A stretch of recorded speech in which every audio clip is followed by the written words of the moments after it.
tiende no a haber tanta diferencia en altura. El lado cervical tenemos las dos convexidades y la inclinación va a ser de 10 grados en este caso. Quiere decir que si en el primer molar hemos dicho que era medio milímetro de diferencia entre cúspides, aquí ya directamente tiende a ser 0,7, 0,8 milímetros de diferencia, lo que hace justamente mayor graduación, ¿ya? O inclinación de una cúspide a otra. Las cúspides de la cara vestibular son redondeadas y tenemos en lingual más bien unas cúspides muy prominentes, piramidales. Bien, en cuanto a los surcos, vamos a tener el surco en el tercio oclusal, en vestibular, que termina en fosita, que es recto, y en lingual igualmente es recto, y este no termina normalmente en fosita, ¿ok? Pero igual, siendo surco, también sigue siendo un área proclive a caries, ¿ok? Las caras proximales, forma de paralelepípedo, esa palabra hace 1000 años creo que en el colegio. Vamos a tener la inclinación mayor en vestibular, el lado oclusal donde las cúspides linguales son de mayor altura y las cúspides mesiales son de mayor altura, ¿ok? Las mesiales y linguales. Tenemos que en la superficie, al igual que en el primero, vamos a describir justamente también esa forma convexo-cóncava y la depresión cervical. Van a ser birradiculares, pero tienden a acercarse más. Las raíces, lo mismo que sucedía en el segundo molar superior, ¿no? Donde las raíces tienden a acercarse un poco más. No van a ser a veces tan diferenciadas, pueden estar muy cercanas, inclusive haber ciertas, lo que se denomina patología con presencia, quiere decir que solamente se unen por el cemento, ¿ok? Quiere decir que no están fusionadas completamente las raíces, pero están demasiado cerca que el cemento se fusiona, ¿ya? Eso se llama presencia. Puede externamente verse una sola raíz, pero internamente siempre van a ver los comitos. Ya en configuración interna vamos a marcar cuál es lo normal en los molares inferiores, molares superiores, todas las piezas, ¿sí? Pero siempre externamente hay que tomar en cuenta que estas piezas son muy aplanadas en sentido mesio-distal, y eso hay que tomarlo en cuenta para que tengan, hay que recordar que las radiografías se toman de un ángulo en donde vemos las raíces de frente, parecen redonditas, pero anatómicamente tenemos que saber que estas raíces son alargadas en sentido vestíbulo-lingual, están aplanadas, ¿ok?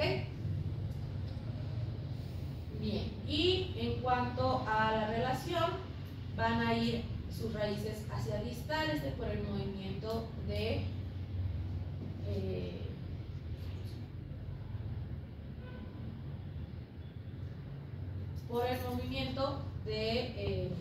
erupción, ¿okay? Pasamos al tercer molar inferior, es una pieza muy pequeñita en cuanto a tamaño, mide 17 milímetros, 7 milímetros en la corona, 10 en la raíz. El diámetro mesiodistal es 10.5 milímetros y vestíbulo lingual 9.5 milímetros. Son piezas bastante pequeñas, pero al igual que en el superior tienden a ser bastante variables. Quieren parecerse a sus homólogos de arcada, al primero inclusive, o quieren superar al primero, o son bastante simples, ¿ok? Entonces puede haber una variación bastante grande en cuanto a estas son medidas promedio, pero al igual que en el superior puede variar mucho el tercer molar. Su oclusión es con un cuarto distal del segundo molar superior y el tercer molar superior. ¿Okay? Esta es su zona de articulación. La corona, vamos a describirlo con varias formas. siempre hay que tomar en cuenta que su mayor dimensión es mesodistal, igual que sus vecinos, pero tiende a ser muy desproporcionado, ¿ok? Puede presentarse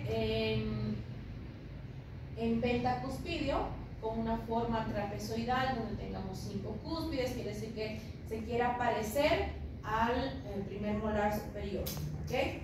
Inferior, perdón. Y esto se presenta en un 40% de los casos, es bastante frecuente. Luego tenemos los tetracuspidios, que más bien tienen una forma cuadrangular, y este se presenta muchas más veces. 50% de los pacientes tienen piezas tetracuspidias que son parecidos al segundo molar inferior. Y luego tenemos la presentación con adición de cúspides, tubérculos suplementarios. Esto se puede dar en un 10% de los casos. Aquí es donde se presentan justamente los tubérculos de Wolf, de Traviani, que van a aumentar a la morfología propia del molar, ¿ok? Del tercer molar. En cuanto a la porción radicular, las notas sobre las caras vestibular palatina van en función al número de cúspides, va en función es la misma descripción de superficie tanto para las caras proximales como de las caras libres que pasa en los primero y segundo molares inferiores, ¿ok? Entonces, eso sí tenemos. En la porción radicular podemos encontrar piezas que son unirradiculares, birradiculares, multirradiculares, y aquí están todas las variaciones, la que decían, ¿no? La de la bailarina, ese también. Entonces estas son todas las variantes, si quieren revisarlos están en Wheeler, creo que Wheeler está arriba, todas estas imágenes son de Wheeler, ¿ya? Y estas son algunas de las variantes que puede tener el tercer molar inferior. Ya, incluso se dice que el más variante es el molar inferior.